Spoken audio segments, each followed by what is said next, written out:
Perkenalkan, saya Dini Dwi Nur Cahyani, NIM AB 242009, alih kredit Kebidanan Angkatan 11 Universitas Kusuma Husada Surakarta.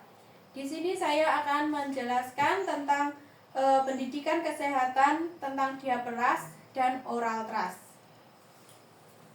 Silakan masuk Ibu. Waalaikumsalam. Perkenalkan, nama saya Bidan Dini yang bertugas pada pagi hari ini ya Ibu. Ada yang bisa saya bantu Ibu? Begini Bu, saya mau memeriksakan anak saya ini di pantatnya ini ada merah-merah gitu. Iya. Terus di mulutnya ada bercak putihnya. Oke. Kemudian saya data dulu ya Ibu untuk anaknya. Namanya siapa? Aziza, Umur berapa Ibu? 14 bulan. Tadi sebelum masuk sudah diperiksa ya? Sudah. Hasilnya normal ya untuk suhu, nadi, kemudian pernapasan, berat badan, semua normal ya? Izin nanti ada saya jelaskan itu kurang lebih 10 menit ya Ibu? Iya, Bu. Apakah Ibu sudah siap? Sudah. Izin mencuci tangan dulu ya Ibu? Ya Bu.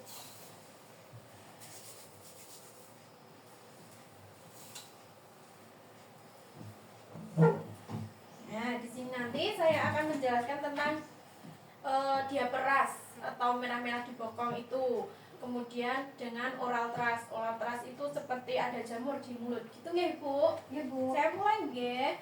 Pengertian dari diaperas atau ruam popok adalah peradangan kulit yang terjadi pada area popok. Hampir sebagian besar bayi pernah mengalami masalah ini nggih, Bu. Kemudian ruam popok pada umumnya itu dialami bayi yang berusia 4-15 bulan. Kemudian penyebabnya dari ruam popok ini yaitu kebersihan yang tidak terjaga, kemudian sering buang air, kemudian bayi sedang mengkonsumsi antibiotik atau bayi yang mendapat antibiotik dari air susu ibunya. Tanda-tanda diaperas ini yaitu seperti merah di area kulit yang terkena popok, biasanya pantat atau bokong.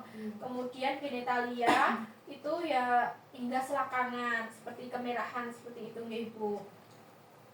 Kemudian cara-caranya mencegah atau penata laksanaan diaperas itu yang pertama itu mengganti popok yang basah sesering mungkin. Jadi jangan sampai terlalu penuh ya Ibu.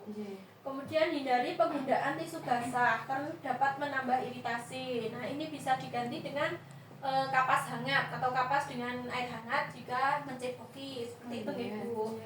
Gunakan air bersih untuk membersihkan area popok setiap kali menggantikan popok. Langsung dibilas tanpa perlu digosok. Jadi setelah dibersihkan dengan kapas tadi, nanti bisa dikeringkan dengan tisu, tapi pelan-pelan saja, jangan sampai menempel seperti itu, nggih.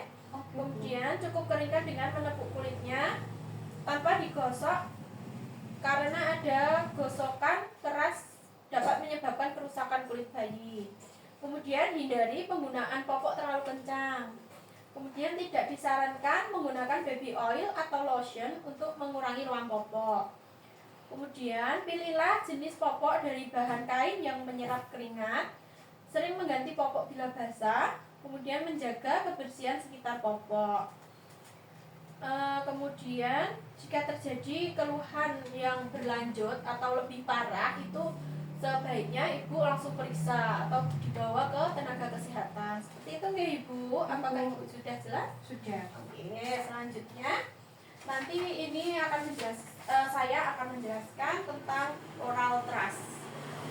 Oral trust adalah Candidase selaput, selendir mulut, biasanya mukosa dan lidah, dan kadang-kadang palatum, gusi, serta lantai mulut. Nah, ini seperti jamur yang ada di mulut. Seperti itu nggih Bu? Gejala oral trust yaitu tampak bercak keputihan pada mulut seperti bekas susu yang sulit dihilangkan. Kemudian bayi kadang-kadang menolak untuk minum atau menyusui. Kemudian mukosa mulut mengelupas, terjadi lesi multiple atau luka-luka banyak pada selaput lendir mulut, sampai bibir memutih menyerupai bukuan susu yang melengket bila dihilangkan dan kemudian berdarah. Bila terjadi kronis, maka terjadi granulomatosa atau lesi berbenjol kecil-kecil seperti di lidah, menyerang sejak bayi sampai anak-anak yang berlangsung lama hingga beberapa tahun akan menyerang kulit anak. Selanjutnya, gejala yang muncul adalah suhu badan meninggi sampai 40 derajat Celcius. Kemudian tak mau makan atau makan dimuntahkan, tak mau susu botol, bahkan ASI dan gelisah terus. Yang terakhir, bayi banyak mengeluarkan air liur lebih dari biasanya. Secara psikis dia akan rewel. Seperti itu Ibu gejalanya. Kemudian upaya agar oral trust ini tidak terjadi pada bayi.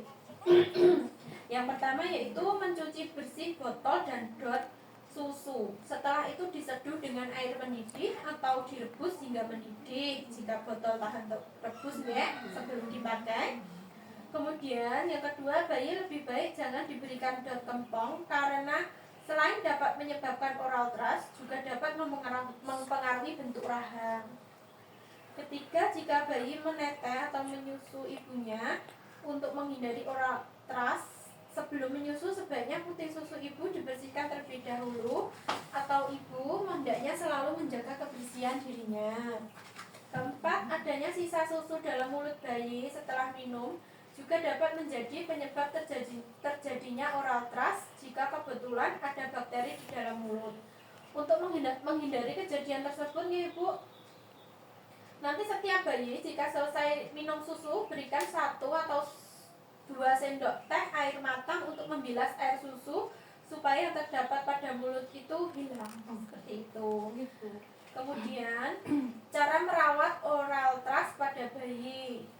Yang pertama, cuci tangan, kemudian membersihkan lebih dulu jari yang dibungkus kain bersih yang telah dibasahi dengan larutan garam. Kemudian mengolesi mulut dengan gentian violet 0,25% atau 1 ml suspentinistapin. Kemudian membuang kain sehabis dipakai. Kemudian jika oral thrush ini bertambah parah seperti mulutnya kelihatan putih, bertambah putih dan bertambah merah, itu segera dibawa ke tenaga kesehatan atau konsultasi ke dokter. Seperti itu nggak Ibu? Apakah Ibu sudah jelas? Sudah. Ada yang perlu ditanyakan Ibu? Tidak Ibu. Oke. Nanti silakan di rumah untuk menjaga kesehatan mulut dan bokong pada bayi nggih, supaya tidak terjadi oral thrush dan diabetes seperti itu nggih. Terima kasih ya Ibu atas konsultasinya. Permisi, assalamualaikum. Salam. Dokumentasi. Betul Ibu.